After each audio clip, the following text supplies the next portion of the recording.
There is always a chance. Football is that sport that always gives you a chance.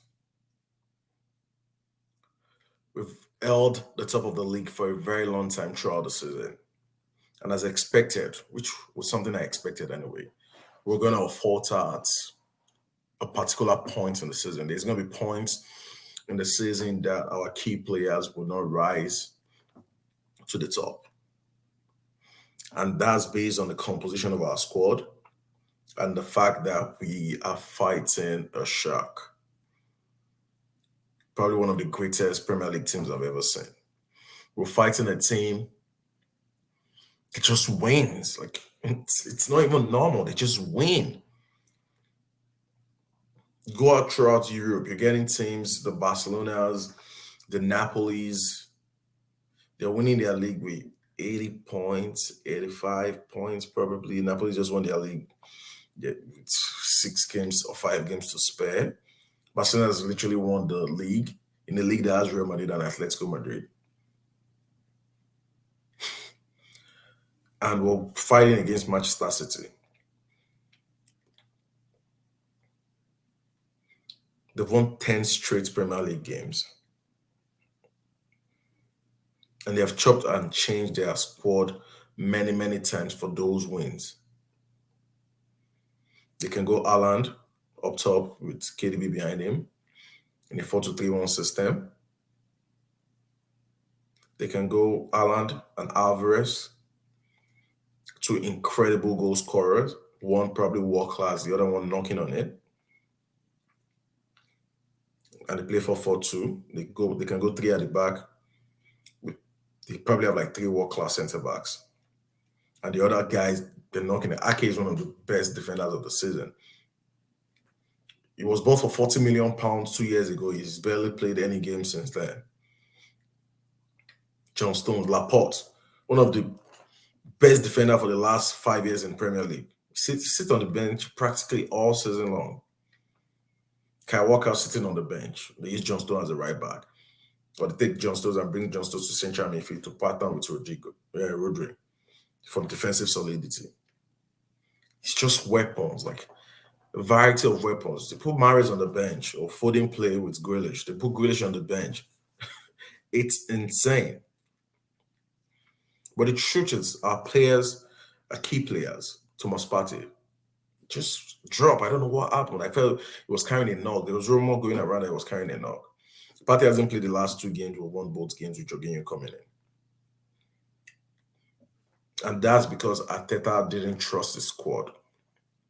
You can't blame him. We haven't won the league for us to be experimenting. We haven't won the league before to say, okay, we've won the league. Jorginho has given us 20, 30 games consistently, and we'll truly believe in Jorginho to do it. There's a reason Arteta always plays Bukayo Saka. Bukayo Saka has been off the boil for like the past, 6 weeks. He hasn't been that effervescent kid. And teams have learned how to play against him. That's what happens. There's a reason Martin Odegaard keeps getting more and more space in the D area of the field because there's just so much concentration in stopping Saka from playing. What I've noticed now is you can't put a regular fullback against Saka. He's just gonna kill him. He's stronger than most players. He's gonna turn you, dribble past you. You need to put a big player who is gonna get tight to him. That is working now. Ake walked previously, Man City first leg. Then Pep put Akonji against him, a big player, right-footed. Saka cut onto his left, is waiting already. Danbon today, similar type of players. So teams are finding out how to play against him. As a great player, what he eventually is going to figure out is how to play against them again. So it's easy for most Arsenal fans to say, oh, drop him, play Trossard, play. Yeah, this is because Arteta trusts these guys and they've delivered thus far. Trossard is a magnificent player. He's going to play a lot of games for Arsenal. But let's talk about today's game. Jorginho, oh my God, what a performance. I didn't say this, honestly. I didn't say this at all.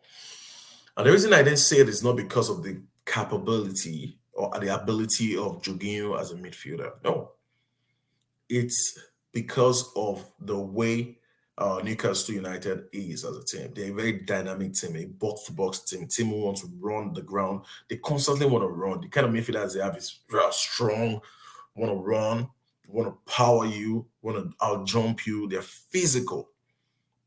And these are the kind of games that I've seen Jorginho in his past games at Chelsea. His games, some of his games when he played for us this season, seen him be overrun. And I was like, oh, is Jorginho the right place for this game? But also, Pate has been so out of form. I've never it's just bad. I don't get it. I don't get somebody at the world class level just suddenly drops and it looks like an ordinary player. Pate has been one of the he's given the last 6-7 months. He's given me one of the best defensive midfielder performance I've seen in years, not just for Arsenal. It's been incredible. His breakup play, his ability to beat the press with his turns, with his body, shooting the defense, his ability to put line breaking passes. Just it's incredible. He doesn't have the assist, but he's gonna break the line between midfield and get us advanced to those advanced areas consistently. He does like a 5-6 passes in a game that's just you're like, wow, how did he see that? The way he turns, the way he mortals, and suddenly he just looks injured to me. He looks injured. I don't know. Maybe somebody can who is a physio in Arsenal can break it down for us in the future. But he looks knackered. He looks injured. He plays one game a week and it looks like that. But Jorginho today was masterful. Going into the future, it's going to bolster Ateta's confidence to trust in other players. Like Jorginho, you bought him for a reason, trust in him. Kiwior, you bought him for a reason, trust in him. Only God knows where we would be if we had trusted Kiwior a little bit more than using the Rob Holding that we know Rob Holding we can play eye line. Ben White can't push up too much because Rob Holding is going to be exposed. Like you can see Ben White going forward this game, going for constantly. What that does, it overloads those areas and gives more options in the D area. Without that, Saka is playing on his own, no support. If Ben White doesn't move advance, Saka can come into the middle and play alongside with Odegaard. So these things limit us. When we have Saliba, it covers that area. I'm Saliba, I'm good. I'm going to cover all this area, clean up all the... Saliba is not a perfect player. He's a young player that's made a lot of errors too. But what he does is his recovery, his ability to break the lines too. That's the old thing about Mikel Arteta's style of play. He wants every player on the team to be able to break the line. There's a reason it's so difficult to press Manchester City. They're the gold standard. There's a reason Liverpool was so good at their peak. Like, what's the point? You go press Liverpool, you're going to get Van Dijk, 60-yard pass straight to the feet of Mohamed Salah or Sadio Mane. Who does that? A center back, 60 straight up. You press them, they pass the ball to Trent Alexander-Arnold. Straight up, straight to the striker, accurate pass. They're going to bypass your midfield, they bypass your press. Oh, okay, if you decide to sit back, they camp you in, they cross the ball, and they score either way. So these teams have developed a lot of weapons to be able to play. That's the level we have to get to. If you block us in the midfield, what happens? If you can go, let's go through the wings. We have wingers that can beat their players one-on-one. Oh, Jesus, you're dropping deep. Sometimes we don't need to drop there. I've seen some numerous games this season. I'm like, Jesus, no, that's not it. Even this game today, Newcastle game. I'm looking at the ball. Odegaard was holding the ball, right? Odegaard gave Jesus the eyes. Like, it's just one run. You're one-on-one with the goalkeeper. He's dropping back. Those are the moments that we need to adjust. When to drop deep, when to go beyond. Jesus needs to want to score. You need to, I understand you want to play, I understand you want to touch the ball every time, but you need to want, and I don't want to make this video just a negative about our play and everything. No. What we did today shows development. I have only one regret this season so far. Okay, apart from we having what 10-15% chance of winning the league. We played Manchester City 3 times and we're not able to win. That is the last hoodoo we need to overcome for next season. But this season, I want us to keep it at the back of our mind that it's still possible. I know it looks impossible right now, but come on. We've seen worse in football. The magic of Istanbul, the comeback by at Anfield by Liverpool. I know this is just one game, but it's possible. One loss, one draw. That's all we need. We win all our games, we win the league. It's not completely insane to see this is possible. It doesn't look like it, but even if it's a 10% chance, a 20% chance, we need to keep the faith, and especially we need to win our games. It's out of our hands. Let's play, go out there, enjoy ourselves, create chances, score some goals, give back to the fans who have been so supportive throughout the season, and just bask in the. I know it's disappointing right now, but maybe we'll look back on this year, 2 years, 3 years from now, and be like, okay, that was a spark. That was a year when we knew, okay, we'll become the real deal. We'll become that team again, that team that has a dog in it.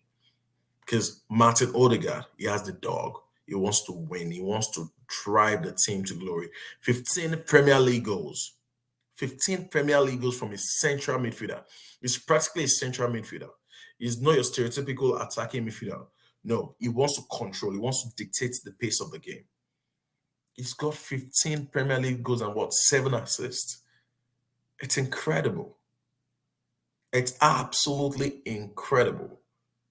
We need to learn to be more clinical. We could have been, what, 3-4-0 up, and we need to also learn to stop the balls going on the other end. We got the rub of the green today, but that won't happen every time. We have to win all our games and just put a little bit of pressure on Manchester City. They're going to play Real Madrid. They might get distracted. We never know. I know they have a big squad. I know they have a lot of hungry players that want to play, but fingers crossed. Fingers crossed, Gunners. We can do it. It's possible. It's possible. We're asking them to drop what? 5 points from 12. It's not insane. In the real world of not Manchester City, we could win the league. But I understand, based on the track record, based on a team that has a robot up front, because they have a robot. Elian is an absolute goddamn robot. There's no two ways to it. But we have to keep the faith. We have to believe that we can do it. Come on, you Gunners. Thank you so much for having me. Don't forget to like the video and subscribe. I'll be expecting your comments in the comment section.